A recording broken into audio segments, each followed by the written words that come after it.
செங்கோட்டையன். மாண்பு பேரவைத் தலைவர் அவர்களே, நீண்ட நெடுங்காலமாக அமைச்சகத்திலே கேட்டுக்கொண்டிருக்கிற கோரிக்கை புறவழிச்சாலை கோபிச்செட்டிப்பாளையத்திற்கு அமைக்க வேண்டும் என்ற கோரிக்கை 3 கூட்டத்திலும் இந்த கோரிக்கை வைக்கப்பட்டிருக்கிறது.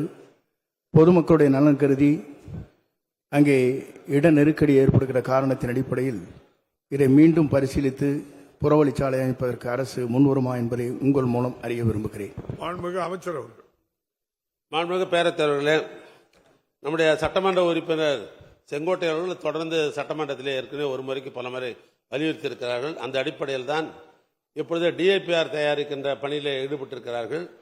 எனவே அதுக்கு போதுமான அளவுக்கு அங்கே போக்குவரத்து செறிவு இருக்குமேயானால் இந்த திட்ட மதிப்பெல்லாம் தயார் செய்யப்பட்டு முதலமைச்சர் கவனத்துக்கு கொண்டு நிதித்துறையில் பணம் பெறுகிற பொழுது அதுக்கு ஒப்பந்தங்கள் கோரப்பட்டு அந்த பணிகள் நடைபெறும். இப்பொழுது டிஐபிஆர் நடைபெற்றுக் கொண்டிருக்கிறது.